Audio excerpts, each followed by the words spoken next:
Neil's work on the Oxford Circus Junction in London. That's a project that my colleagues at Atkins were also involved in, and it's a project that features extensively in Atkins marketing collateral, not just because it's in a very iconic part of London, but because it was a project that was so successful in readdressing the balance of the needs of pedestrians and vehicular traffic, and a project that so successfully improved the pedestrian conditions at that location. I'm going to ask our three speakers to join me again at the front here, and as they make their way up, I want to provide some extra wider context to the conference today and also this particular session on pedestrian safety. It's no coincidence that this week is the UN Global Safety Week. It's a week that has been preceded by the publication by World Health Organization and partners of a good practice guide to pedestrian safety, a road safety manual for decision makers and practitioners, and this draws on the work that they did for the Global Status Report on Road Safety for 2013 and follows in the footsteps of the OECD report, Pedestrian Safety, Urban Space and Health, that was produced towards the end of last year. So there's enormous amount of documentation available now that tells the story of pedestrian safety at the moment and offers some guidance as to how we can improve issues going forward. And these issues are underlined by a number of facts. The staggering statistic that over 270,000 pedestrians died on the world's roads last year. And this accounts for nearly 1/4 of all road deaths. But this proportion actually varies by region. In Southeast Asia, the proportion is just over 10%, whereas in some countries such as Korea, Japan, and some African countries, that proportion is close to 40%. And of course, there's the very true fact that pedestrian deaths are sudden, they are violent, they are unexpected, and of course they bring significant emotional consequences as a result. The risk factors are numerous. We've heard from Julian on vehicle speed, driver behaviour, of course, and behaviour that's exacerbated by drinking and, in more recent times, mobile phone use, human error, road infrastructure design, inadequate enforcement, and visibility are also risk factors for consideration.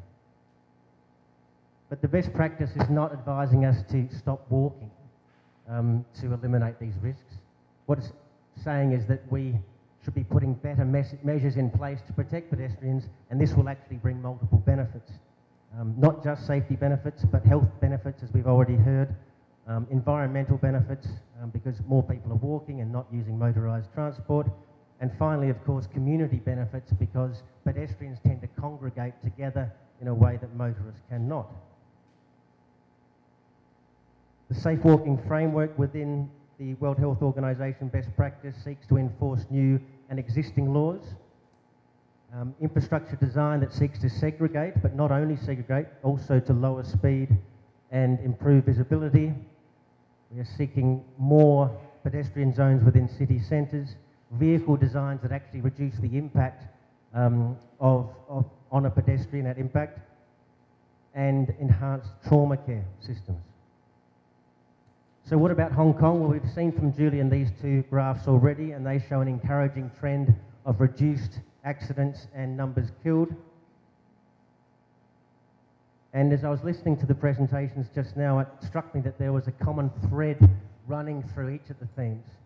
It struck me that Julian's safer streets with lower speeds and calm traffic were the same streets that Dr. Ning would have reduced air pollution, and of course the very same streets that Neil would see improved pedestrian movement and safety. As I wandered around Chim Sa Choi yesterday, close to my workplace, I noted that Chim Sa Choi has an interesting mixture of a lot of the elements that we've already seen this morning. On the left-hand side there we see the full segregation that is the pedestrian subway network, a rather drab and dreary pedestrian subway network. Next to that we see Hai Phong Road with its lovely trees. Hai Phong Road is a road that's responded very well to traffic calming over the years and more space given over to pedestrian movement. And on the far right is the full pedestrianisation that is Centenary Square over in East Tsim Sha Tsui. Finally, the bottom left is probably one of my favourite examples of poor pedestrian planning in Tsim Sha Tsui. For those who are not familiar with this particular location, this is Kowloon Park Drive. So strong is the pedestrian desire line at this location to cross at grade that despite the very best efforts of Highways Department to put 3 lines of barriers in the way, that there is still the additional need to put up all sorts of signs warning pedestrians not to cross and directing them down to the alternative subway crossing. Now, I don't know, I must admit, what the traffic implications would be of putting an at-grade crossing at this location. But judging by the amount of infrastructure required to affect pedestrian safety here, it would seem that there is a better solution. Okay, enough talking from me. I'm going to ask you now to pose some questions to our panellists. So anybody who wants to have a question and direct it to any of our panellists, please let me know. Oren. Thank you. Very interesting set of presentations. I just have a couple of quick questions on traffic signals, which are directed to the person who gave us a very interesting presentation on that, which is Neil.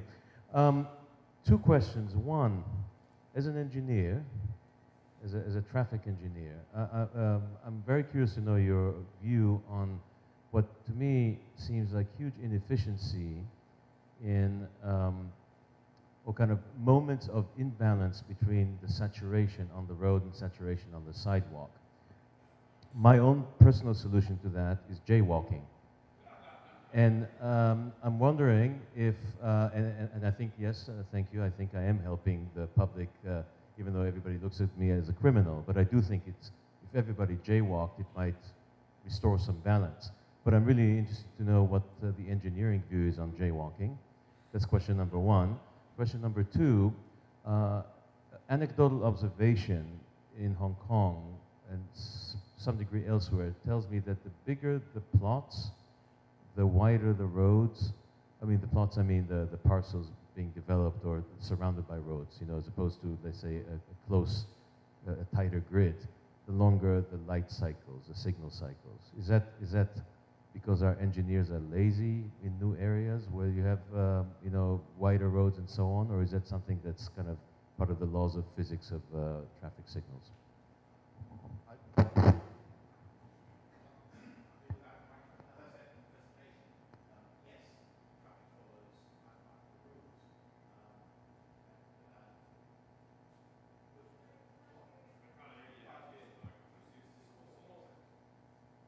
you hear that?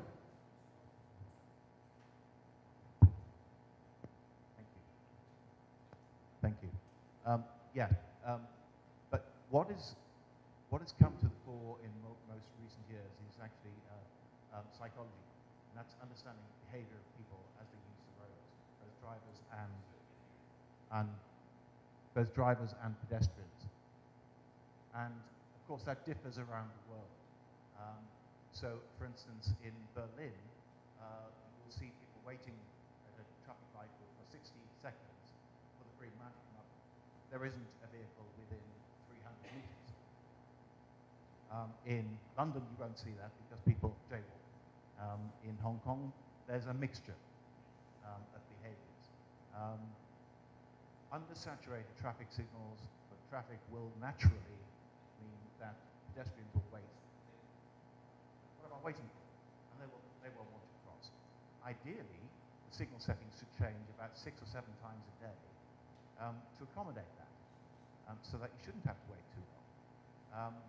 But I think there are only so many engineers available in Hong Kong to do that. So I actually think in Hong Kong it's a function of political will to get something done better and resources, and also training of engineers, training of good engineers. Training of engineers doesn't mean that they stick their, with the greatest respect to traffic modelers, that they stick their head in a computer screen, that they get out on the street and understand how people move around the city. and particularly how they behave. The traffic engineer's eye is his or her best tool. And if they get out and about, then they will understand that sort of situation and be able to do something about it if they're given the power to intervene. Which was? Yeah, well, that's again a function of mathematics. The bigger the highway, the more traffic it can accommodate, and therefore the longer the cycle times are likely to be because they need to get more traffic through at the same degree of saturation.